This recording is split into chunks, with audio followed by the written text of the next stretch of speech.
Never in my lifetime have I ever experienced like a pope becoming, I guess, I don't even know how to say it, inaugurated. But as a new pope emerged, I think it was 12 years ago. So I was like in my teens. How old was I 12 years ago? 15, right? Yeah, I was 15. But I was very, very in a Pentecostal church. So Catholics was not in my view. I didn't know anything about other denominations much. So this is very interesting. So I think we're just going to be reacting to some of the thoughts about him. And it's the first ever American Pope. So that's kind of cool. I don't know if that makes much of a difference, but it might. There's a lot of speculations going on, but we're going to be just reacting to some of the news. And let's get into it. It is 10 p.m. at the Vatican, where history has been made today with the election of the first ever American-born Pope. 69-year-old Robert Francis Prevost, born in Chicago, emerging from the balcony there overlooking St. Peter's Square. He has chosen the papal name Leo XIV. In the 2,000-year history of the Catholic Church, there has never been a pope from North America until right now. According to one of our guests, quote, "This is huge." Leo XIV is now the 267th Pontiff. Today, he also becomes Bishop of Rome and leader of the 1.4 billion Roman Catholics around the world. Wow. Yeah, I think this is just super interesting. Obviously, I'm not a Catholic, but it's just super interesting to me to see like this process. I think just for everyone, they think that this goes all the way back to Peter, according to them, and it's pretty crazy how intense and how much people really care about this. And we're gonna watch another video of Michael Knowles talking about it, because Michael Knowles is a conservative, and some other people are kind of concerned he's really progressive, but I'm pretty sure people are more worried about him. People are more saying that he's more in the middle, which is totally okay. Like, I would say, in my opinion, being in the middle, not being super progressive, saying everything is okay, or super woke, but also you don't want to be super conservative. Like, there's a good balance. This is, of course, the culmination of a highly secretive process for the 133 cardinal electors sequestered inside. It's a process that began just yesterday, 17 days after Pope Francis died. Just after noon Eastern time today, the white smoke billowed out of the chimney above the Sistine Chapel, indicating that they had made their decision. Wow. Immediately after, more than a...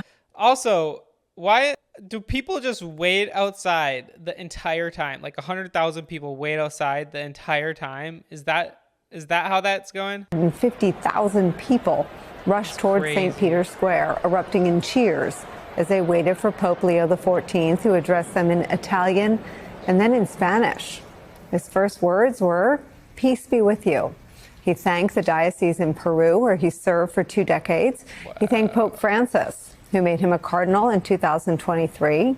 As for his particular vision for the Catholic Church, Pope Leo XIV said this, quote, "We can be a missionary church, a church that builds bridges, that is always open to receive everyone, just like in this square, to welcome everyone in charity, dialogue, and love." What Pope Leo XIV says and what he does next matters a whole lot. I think that's cool that he said he wants to be a missionary church. One thing that I think Assemblies of God does really well is they send out a lot of people all over the world as missionaries. Evangelicals do really great spreading the gospel all over the world. Yeah, it's good to have dialogue. It's good to have conversations, but point people to Jesus, you know? Leader of more than 1 billion Roman Catholics, roughly 53 million of them here in the U.S., Pope Leo XIV is a voice on many of the issues we cover on this network and on this program day in and day out. Here's what we know. On his social media account, he reposted criticism of J.D. Vance's interpretation of the gospel. He also retweeted a post of an op-ed that was critical of Donald Trump's deportation policies, an op-ed that read in part, quote, "Is your conscience not disturbed? How can you stay quiet?"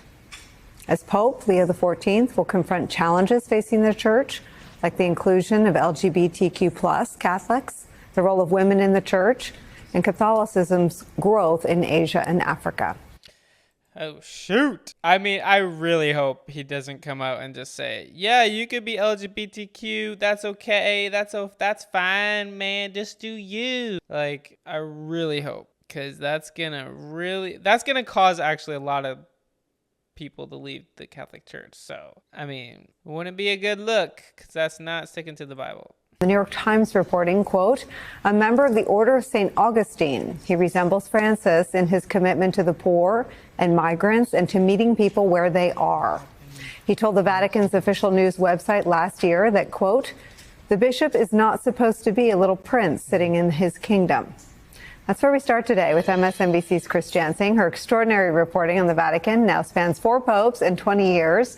An award-winning journalist and MSNBC contributor, Mike Barnicle, joined us for our coverage of the death of Pope Francis last month, and to whom I can now attribute the quote, this is huge. Barnicle, explain. Well, I think it's bigger than huge. You know, Nicole, I think this was an epic day for the Catholic Church and the world, a world on fire.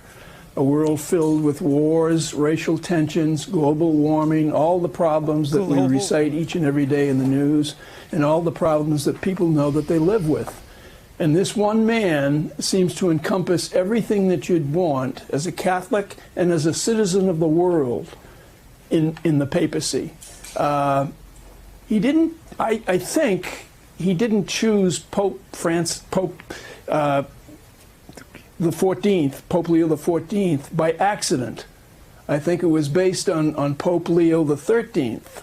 And Pope Leo the 13th, when you went to parochial school as a kid, as I did, one of the elements that they would teach you is to pay attention and read parts of and understand the encyclical that Pope Leo the 13th wrote and distributed back in just at the turn of the century, the 1890s. It's called Rerum Novarum. And it's basically about the working poor in the world, people of lesser means, people who have been made fun of, people who are segregated, ordinary people. And that Rerum Novarum, I think, played an impact role on Pope Leo XIV. And I think that's really cool. I respect that. I really hope they do a lot of work in all the communities around the world and really reach out to the outcasts and the poor. That's great. Speak to those things as Pope, and I think he would be a loud voice, a voice of sanity, a voice of peace, a voice of charity. Especially, he remembered Francis in his speech today. Pay attention. Don't let the voice of Francis leave your ear. He basically said that. And I think it's a great day for the Catholic Church, but a bigger day for the globe, a bigger day for all of us. Mike Barnicle, not to be an American in this, but to be an American for a second, how did an American become the next pope? I think, you know, the oddity is, and it's probably sacrilegious to even allude to this, he's from Chicago. And his patron, Pope Francis, rigged the jury. He appointed more cardinals than any other pope had ever appointed. Wow. And I think going in, I think the tilt was toward not just necessarily this man, but it was sort of inclined toward a progressive, toward someone more modern than the other people who were mentioned as potential popes. And this man from Chicago left Chicago, I think, when he was 25 or 26 years of age, and became a global pastor, a global minister of the faith, in Peru especially, as we know. But he became familiar with all of the appointed cardinals in his post at the Vatican under Pope Francis. And that familiarity, I think, bred knowledge of who this man was. A gentle, intellectual, feeling person who knew poor people. And the root of the Catholic Church lies in forgiveness. It lies in taking care of people of lesser means. You know this by instinct if you grew up like I did in a fairly poor, middle-class New England. And I think, not gonna lie, there's a lot of Hispanics or people in South America or Central America. They're poor, you know, like him serving in those areas. A lot of people and a lot of them are Catholic, so they resonate with that. Town, largely Catholic, but largely a lot of immigrants, people who came from Germany, people who came from Russia, people who fled World War II before Hitler took over, or just as Hitler took over. And you understand what it means to be different in our culture and to be respected in our culture. And you understand one thing quickly, I think that this particular Pope will understand immediately, given his roots. It's not how much money you have as a human being, it's the absence of money. And the absence of money can somehow segregate you from ordinary life. And this Pope is going to speak to things like that. Mike, this Pope has already spoken to specific things that the current American president and vice president are for at a policy level, their harsh deportation policies. What do you anticipate as his level of sort of ongoing engagement around what is an increasingly brutal and harsh immigration policy from the current? It's difficult because, a lot of things I would say I would agree on Trump with, and a lot of things I don't, like 100%. Like, I love the idea of, getting rid of abortions and not being for that. But also some stuff is really difficult on the deportation policies. Like, he's making it very hard. And I understand, like, it's important to do it legally, do it through a process and everything else, but he's taking it maybe to extreme. President of this country. Yeah, I think this Pope's roots lie in speaking out, noticing, and making people notice inequity around them. The inequity of politics, the inequity of picking on people who have no comeback, have no roots of legitimacy in terms of finding lawyers or having enough access to money to represent them. People like immigrants who are here not by choice, most of them. They fled fear. They fled where they lived. They fled Central America, where they were in danger. They fled places like Venezuela, run by a dictator. They fled in fear of their lives. They fled to America because America is a... Okay, that's interesting. Now I want to go to Michael Knowles' reaction here. Habemus Papam. We have a new pope. This conclave was rather short, wrapped up quickly just today, and we have a new pope who and was... he's now a conservative, and he's going to give his reaction here. Known as Cardinal Francis Prevost, and now has taken the regnal name Leo XIV. I sometimes say, I hate to say I told you so. I actually called the papal name. And this was a name not merely that I was predicting, but that I was hoping for. I've said this for a long time, but then right before, as we were sort of waiting for the conclave to fully wrap up and for the new pope to walk out, I asked on Twitter, I said, what regnal name are you hoping for? I'm hoping for Leo XIV.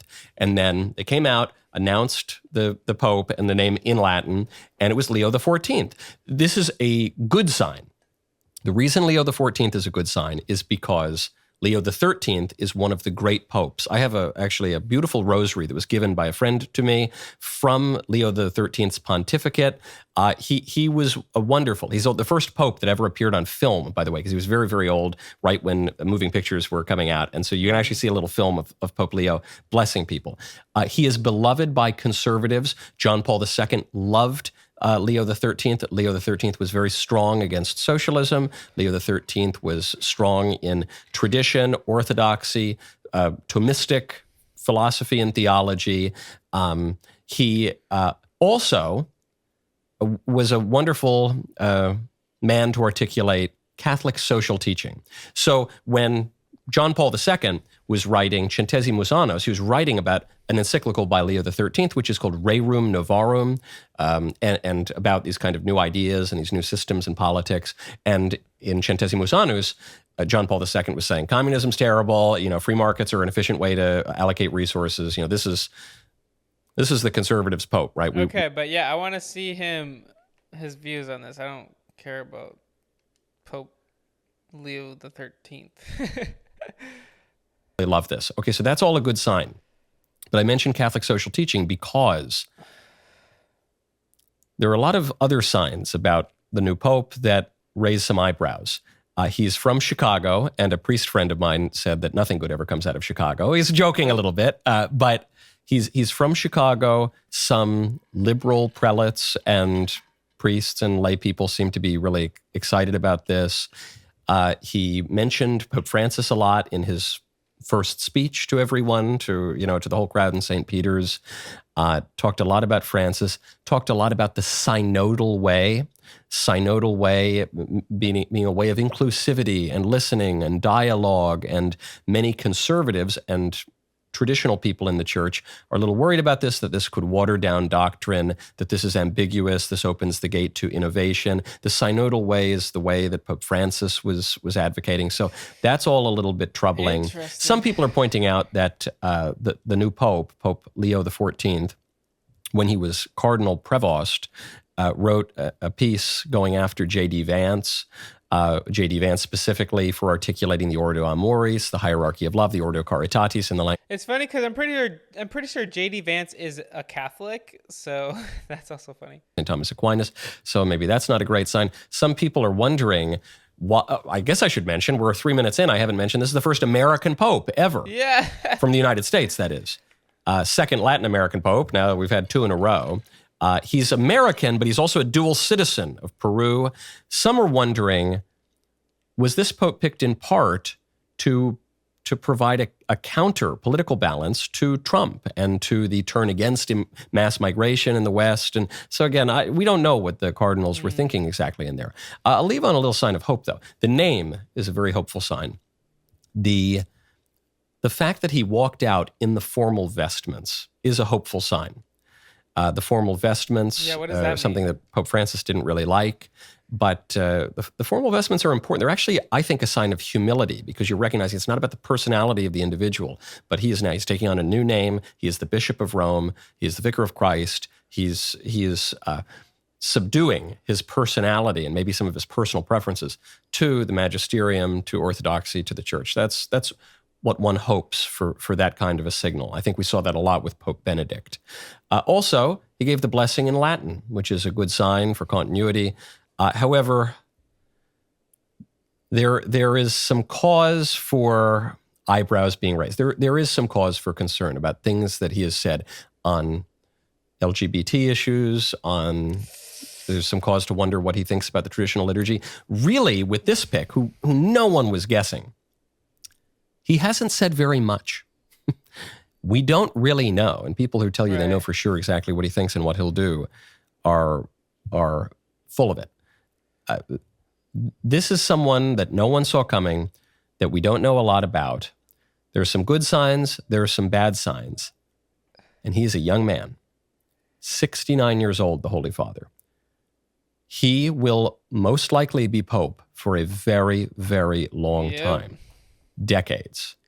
And we will have to see how that pontificate unfolds. I have a lot more to say about some of the signs we're getting out of the new Pope on LGBT issues, on the environment, on tradition, on the very structure of the church. I have a lot more to say about this, but I've gone over time for my instant reaction. So if you want... That is wild. So I would love to know what you guys think in the comments down below, whatever that might be. But thank you guys so much for watching.